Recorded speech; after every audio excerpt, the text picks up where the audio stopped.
გამარჯობა, როგორ ხართ მეგობრებო? გადავწყვიტე დღევანდელი ეპიზოდი მივუძღვნა ბავშვთა ფეხბურთს საქართველოში. ესეთი ეპიზოდი გვექნება. ერთ თემაზე მხოლოდ. ბევრი გვისაუბრია ნაკრებზე, ბევრი გვისაუბრია ფედერაციაზე, ბავშვთა ფეხბურთს არასდროს შევხებივართ. წესით ამით უნდა დაგვეწყო. მაგრამ იდეაში აქედან უნდა დაგვეწყო, მაგრამ საქმე ისაა, რომ არ მქონია შეხება მეგობრებო ბავშვთა ფეხბურთთან, რაც არ ვიცი, იმ თემებზე არ მიყვარს ხოლმე საუბარი, ალბათ ამიტომაც არ ვარ კოუჩი. არადა ყველა მეუბნება მაგარ ფულს გააკეთებო კოუჩობაშიო. ადამიანი პიროვნება, როდის ხდება ადამიანი პიროვნება? თუ ჯერ პიროვნება? მოკლედ არ მიყვარს ბოდიალი. და კომპეტენციის გარეშე საუბარი და ამიტომაც არასოდეს მისაუბრია ბავშვთა ფეხბურთზე. არც ახლა გამოვდგები ბავშვთა ფეხბურთის ექსპერტად, მაგრამ გარკვეული კვლევა ჩავატარე, ვესაუბრე მწვრთნელებს, მშობლებს, კლუბების წარმომადგენლებს, ფედერაციის მხრიდანაც მოვისმინე არგუმენტები და რაღაც დასკვნები გამოვიტანე. შესაბამისად, ცოტა ზედაპირული მსჯელობა უკვე შემიძლია. ჩემთან პირად საუბრებში ასეთი ტენდენცია გამოიკვეთა. მშობლები ამბობენ, რომ მწვრთნელების დონე არის კატასტროფა. მწვრთნელები ამბობენ, რომ ყველა მშობელს მისი შვილი ჰგონია მესი და ძალიან იშვიათია ადეკვატური მშობელი. კლუბების აზრით კი ყველაფერი ძალიან კარგადაა.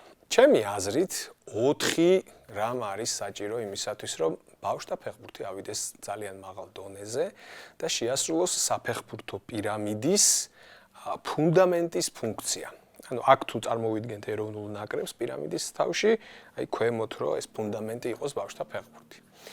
ეს 4 ფაქტორი ჩემი აზრით არის ინფრასტრუქტურა, მასობრიობა, მწვრთნელთა განათლება, ბევრი მაგარი მწვრთნელი ბავშვებში და მეოთხე ხელმისაწვდომობა, რამდენად ხელმისაწვდომი იქნება ეს ყველაფერი ოჯახებისთვის, განსაკუთრებით საშუალო და მცირე შემოსავლიანი ფენისთვის. გავუყვეთ თითეულს. ინფრასტრუქტურის ნაწილში მნიშვნელოვანი პროგრესი გვაქვს, ძალიან ბევრი მოედანი, აკადემია და ტექნიკური ცენტრი აშენდა, ჯამში 50-ზე მეტი ალბათ. ამ მიმართულებით, ჩემი აზრით, ფეხბურთის ფედერაციამ ძალიან ბევრი გააკეთა UEFA-სთან და სახელმწიფოსთან კოლაბორაციაში. რა თქმა უნდა, მეტია საჭირო და იმედია ერთი ამდენი კიდე დაემატება, მაგრამ ამ კონკრეტულ მიმართულებაში მე 5-იანს უწერ შესაბამის უწყებებს. მაგრამ გასაგრძელებელია. მასობრიობა, მეორე კომპონენტი. 2015 წელს საქართველოში რეგისტრირებული იყო 14,666 ფეხბურთელი. ბავშვი ან ქალი ან კაცი ან მოყვარული ან ყველა იყო 16,000 რაღაცა. 2021 წელს ეს რიცხვი გახდა 37,609. 2025 წლის მონაცემები არ ვიცი, მაგრამ ესეც გაზრდილი იქნება კიდევ. ანუ მინიმუმ 18,000 ფეხბურთელი ამ ქვეყანაში ისეთი, ვისაც უჯარიმოდ გამოწერილი არ აქვს. კიდევ კარგად ვართ, კიდევ კარგადაა ჩვენი საქმე. მოდი ახალ წლამდე 20,000 გამომწერზე ავიდეთ და დანარჩენზე დაგელაპარაკებით. მოკლედ, მასობრიობაშიც სერიოზული წინსვლაა და ამ მიმართულებითაც დადებითად ვაფასებ მუშაობას, ფედერაციის მუშაობას და ნებისმიერის, ვინც ჩართული იყო ამ ამბავში. პირველი 2 საკითხი მგონია, რომ ნორმალურად არის, ტენდენცია ნორმალურია და თუ ეგრე გაგრძელდება, აქ პრობლემა არ აქვს. მესამე, განათლება.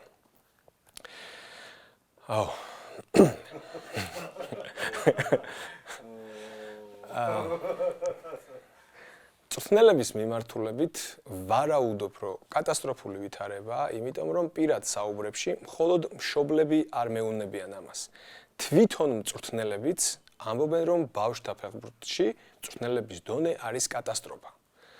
რა თქმა უნდა, არიან ძალიან მაგარი მწვრთნელებიც, აქ დიდ სურათზეა აქ საუბარი. დავიწყე მიზეზის ძებნა, რატომ ხდება ასე?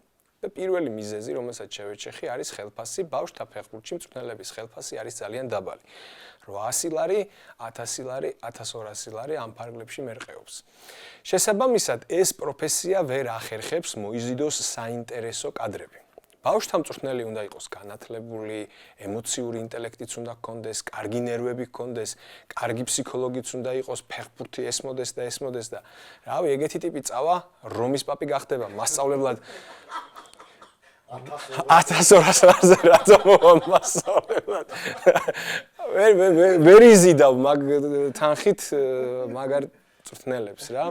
1000 ლარად რატომღაც არისტოტელეები არ ინტერესდებიან ბავშვთა პედაგოგობით რა და რავი, ეგეთი ხალხი თუ ვიპოვეთ, ეხა ვინ გაუშვებს ბავშვთა ფეხბურთში რა, დავნიშნავთ მეფედ ეგრევე. კაი, დაბალი ხელფასი გასაგებია, მაგრამ ეს ვერ იქნება მიზეზი, ამით ვერ აიხსნება, იმიტომ რომ თვითონ ეს დაბალი ხელფასი რამ გამოიწვია, ეს არის მნიშვნელოვანი და არა ის რომ დაბალი ხელფასია ამ სფეროში. როცა ქვეყანაში არის ბუმი, საფეხბურთო ბუმი, სკოლები გადატენილია, მწვრთნელის ხელფასი ყველა კანონის თანახმად უნდა იყოს მაღალი და მზარდი, ხო? თუ ორჯერ და სამჯერ გაიზარდა მასობრივობა, ინფრასტრუქტურა აშენდა და ასე შემდეგ. ევროპაზე გავედით, ყველა ფეხბურთზე დადის. აქ ვაწყდებით ორ ფაქტორს. სამწვრთნელო ლიცენზია აქვს უამრავ ადამიანს. მხოლოდ 2015-2022 წლებში 1920 ლიცენზიაა გაცემული. ვინაიდან ლიცენზია აქვს ბევრს, საფეხბურთო სკოლებსა და აკადემიებს ურჩევნიათ გაუშვან სამსახურიდან ერთი მწვრთნელი და მოიყვანონ მეორე, იგივე ხელფასზე, ვიდრე მწვრთნელები დიდხანს შეინარჩუნონ და ხელფასი გაუზარდონ პერიოდულად. ანუ თანამშრომელი დიდხანს თუ მუშაობს, შენთან პერიოდულად ხელფასს ხო უზრდი, მაგრამ ვინაიდან ბაზარზე უამრავი მწვრთნელია, ჩვენმა საფეხბურთო ცეხებმა მოიფიქრეს მაყუთის დაზოგვის გზა.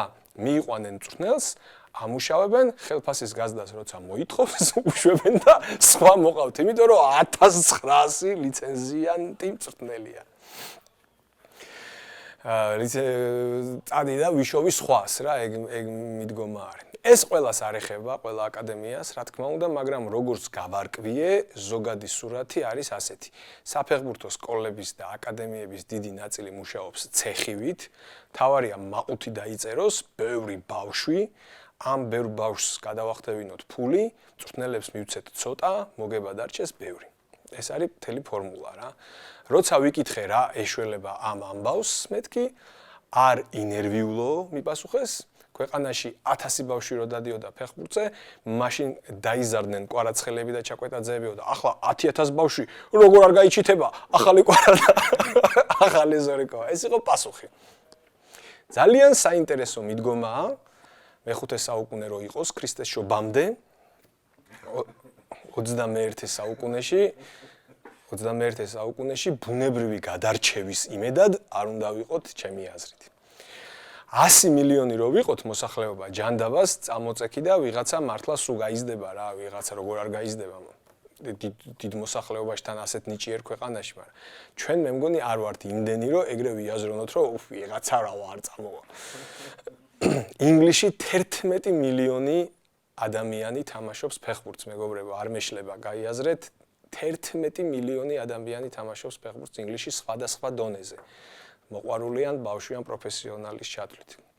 ჩვენი მთლიანი მოსახლეობა რაც არის, მაგაზე 4-ჯერ მეტი თითქმის მარტო ფეხბურთელი ყავთ ინგლისელებს და ისინი არ იძახიან, რომ ვიღაცა რა არ გაიზდებაო, თითეულ ნიჭიერ ბავშვს, აი თან ხელის გულზე ატარებენ, დაფოფინებენ თითეულს და ჩვენ რაღაცა 20000 ბავშვი ყავს და ვიღაცა რა არ გაიზდება. ისეთი სისტემა გვჭირდება, რომელშიც რაოდენობასაც ვზრდით და ხარისხსაც. იმიტომ რომ რაოდენობა გავზარდეთ ძალიან და კარგია ეს, მაგრამ რაოდენობის დასთან ერთად ხარისხი მომსახურება დარჩა იგივე. აი წარმოიდგინეთ, რომ საქართველოში ფეხბურთზე დადიოდეს მხოლოდ ერთი ბავშვი. იმ ერთს ხო გადავყვებოდით თან. იმ ერთს როგორც მოვეპყრობოდით და გადავყვებოდით თან, ეგრე უნდა მოვეპყროთ 10000-საც, 20000-საც და რამდენიც იქნება, რამდენიც ივლის ფეხბურთზე ყველას. ეს არის სისტემა. ამ შემთხვევაში იმუშავებს. მაგრამ კომპლექსურ პრობლემასთან გვაქვს საქმე, როგორც გავარკვიე, აკადემიები და ბავშვთა სკოლების უდიდესი ნაწილი არის ფულის საჭრელი ცეხი. შრომით ბაზარზე ათასობით ლიცენზიის მქონე მწვრთნელია და შესაბამისად ამ ცეხებს პრობლემა არ აქვთ, იაფი მუშახელი იპოვონ, არ ეძებენ მაგარ მწვრთნელებს, ეძებენ იაფს. ფედერაციაც ყოველ წელს შტამპავს ახალ-ახალ ლიცენზიებს და ვიღებთ ჩაკეტილ წრეს. აქედან როგორ უნდა გამოვიდეთ, წარმოდგენა არ მაქვს. ერთმა რა მითხრა, იცი? რაღაცა საფეხბურთო კლუბის შექმნაზე ოცნებობ, რაღაცა კლუბი უნდა გავაკეთო თქვა. რა კლუბი ძმაო? სკოლა, დამიჯერე საფეხბურთო სკოლა.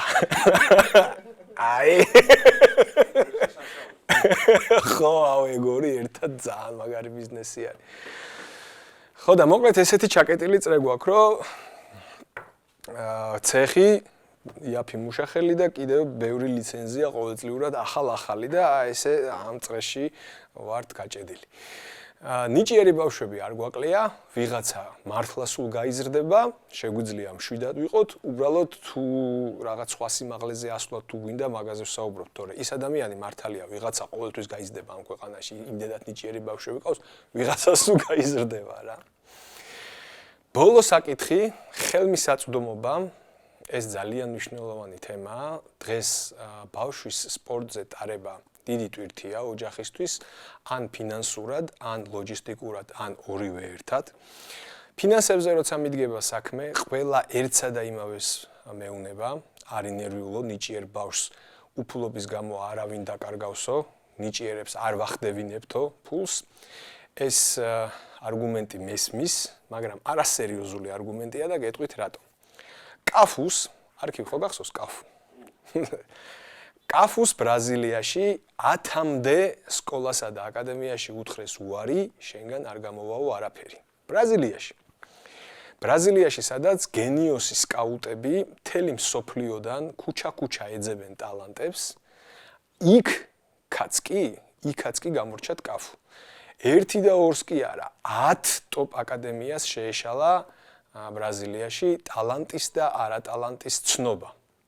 და ვინმე დამაჯერებთ, რომ გლდანის ბოდოგლიმტის აკადემიაში თამაზა რო იტყვის ეს ნიჭიერია, ეს არაო, მომავალი კაფუები რო არ დაგვეკარგება ამის გარანტიას მომცემს ვინმე? ანუ განა ბოროტებით დაემართება, ეგ არა. შეუძლებელია რაღაც ასაკამდე ესე უეჭველი თქვა, რომ აი ამისგან არაფერი გამოვა, ამისგან. ანუ ის არგუმენტი, რომ ჩვენ ნიჭიერ ბავშვებს არ ვახდებინებთ ფულს, არის ისულელე.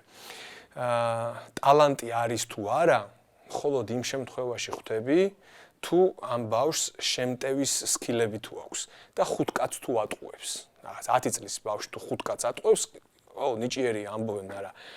კაფუს ან დუნგას ან მაკელელეს ვერ გამოიცნობ 10 წლის ასაკში, რომ აი ეს დადგება მაგარი საყრდენი და 15 კილომეტრს ირბენს და ბურთს ართმევს ყველას. ეგ მაგასაკში ვერ გამოიცნობ მაგას გამორიცხული. შესაბამისად, ვიზეც ბავშვობაში ვამბობთ, რომ არის ნიჭიერი, არის რომ აი ძალიან მაგარი შემტევი თუ იზრდება, ვერც მეკარეს, ვერც მცველს, ვერც საყრდენს, ანუ ეგეთი სტილის ფეხბურთზე 10-11 წლის ასაკში ვერ დადებ თავს, რომ ეს კაფუ გამოვა ან მაკელელე რა. ამიტომ ეს ეგ სისტემა, რასაც ვსაუბრობთ, სისულელეა, რომ აი ნიჭიერებს არ გადავახტევინებთ და უნიჭუებს კი. რა იცი ვინ არის? დავუშვათ, ზუსტად ვიცით ვინ არის ნიჭიერი და ვინ არა. და ნიჭიერებს უფასოდ ვავარჯიშებთ. სპორტსმენის სწორად კვების ფული, ცოდნა და დრო, აი რამდენ ოჯახს აქვს. ფული და ცოდნაც რო გქონდეს, უნდა წახვიდე, იყიდო პროდუქტები, მოამზადო, აჭამო, ამის რესურსი რამდენს აქვს. თან სამსახურში აროს მშობელმა, თან შვილი ფეხბურთზე ატაროს და კვების რაციონი შეუდგინოს, პლუს 2 საათი საცობში იდგეს, შეუძლებელია, გამორიცხულია. იძულებული ხარ ბავშვს მისცე ფული, რომელიც წავა, გადაირტყამს შაურმას, ერთი თვის ვარჯიში, ჩაყრილია წყალში. ანუ რაც ერთი თვე აკეთა, ყველაფერი წყალში გადაყრილია რა. ანუ ეხა ხო ყავთ შვილები, ეხა მე აი არ გამომიცდია ეგ მაგრამ თქვენ ხო აი როგორ წარმოგიდგენია რომ წაიყვანე ბავშვი სკოლაში, მერე ფეხბურთზე, იქ სპეციალური საკვები მოუმზადე, მერე ისა რა ქვია გაატანე, ჩაუწყე, აჭამე, დაიცვა იმან რა ქვია ყველანაირი სისტემა და მერე კიდე საცობში გავარდი, გამოვარდი, თან სამსახურში აკეთე ყველაფერი. დაივიწყეთ მეგობრებო, სულ რომ ეს იყოს ნიჭიერი კაფუც რო იყოს.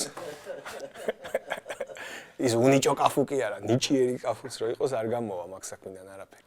მოკლედ, ხელმისაწვდომობა არის ძალიან დიდი პრობლემა. ზუსტად სტატისტიკა არ ვიცი, არც ვიცი მოიპოვება თუ არა ფეხბურთზე, ვინც დადის იმ ბავშვების რამდენ პროცენტს მიუწვდება ხელი სწორ კვებაზე, სპორტულ კვებაზე. ვიცი რომ დინამოს აკადემიაში არის. ტორპედოს ბაზაზე ვინც ცხოვრობს, ბავშვები, იმათაც აქვთ როგორც ვიცი. ანუ რა რაოდენობა არის, ანუ კარგია რომ რაოდენობა გაიზარდა ფეხბურთზე მოსიარულე ბავშვების, მაგრამ მაქედან რამდენ პროცენტს აქვს ელემენტარული პირობები, რომ ნორმალური კვება, ჩვენთან ეგ ფუფუნებად ითვლება და ევროპაში ეგ არის საბაზისო რა, კარგი ინფრასტრუქტურა, კარგი მწვრთნელი და სწორი კვება, ეს არის ყველას რო აქვს და ამის ზემოთ ვინ აჯობებს, აი ეგ მიდის უკვე ის რა ქვია, კონკურენცია და ჩვენ მინიმუმზეც ფუფუნებას ვამბობთ რა. ხო და ეხლა ძალიან სიღრმეებში ვერ ჩავდივარ, ეს უკვე პოდკასტის ფორმატია. ამ უჯარი მოდის ფორმატში ვერ განვიხილავთ სიღრმისეულად. არც მაქვს პრეტენზია, რომ დღეს რამე განსაკუთრებული გითხარით და განვიხილეთ. დღევანდელი ეპიზოდი იყოს სარჩევი, ეგრეთ წოდებული პირველი ფურცელი და სხვა ფორმატში ვცადოთ უფრო სიღრმეებში ჩასვლად. დაგპირდით პოდკასტსაც, ვერ შევასრულე ჯერჯერობით. ვერ შევასრულე და თან რაღაცნაირად მომწონს, რომ ქვეყანაში მარტო მე არ მაქვს პოდკასტი, თავს განსაკუთრებულად რაღაცნაირად განსაკუთრებულად ვგრძნობ თავს და მაგიტო არ ვჩქარო. თუმცა რადგან დაგპირდით, აუცილებლად შევასრულებ, მოდი 20,000 გამომწერზე იყოს. 20,000 გამომწერზე სხვა კარგი რაღაცებიც იქნება, მაგრამ ესეც იყოს. არხი ამოიწერეთ, ვიდეო დაალაიქეთ, ზარისღილაკი ჩართეთ და შევხვდეთ ახალ წელს ლამაზი რიცხვებით 20,000. საჩუქრებს რაც შეეხება, წინა 2 ვიდეოზე გამარჯვებული უნდა გამოვავლინოთ. მოდი, ესე მოვიქცეთ, რომ ვინც იქნებით გამარჯვებულები, პირდაპირ დაგიკომენტარებთ. აქ ახლა დრო აღარ დავკარგოთ მაგაზე. და ამ ვიდეოზეც გათამაშდება 200 ლარიანი ვაუჩერი კროკოშოპზე. იყიდით რაც გაგიხარდებათ, თან ახალი წელი მოდის, საჩუქრები იქნება საყიდელი და მე მგონი ცუდი არ იქნება 100 ლარიანი ვაუჩერი კროკოშოპზე და აკომენტარეთ რაც გაგიხარდებათ და რენდომაიზერი გამარჯვებულებს გამოავლენს. აბა დროებით.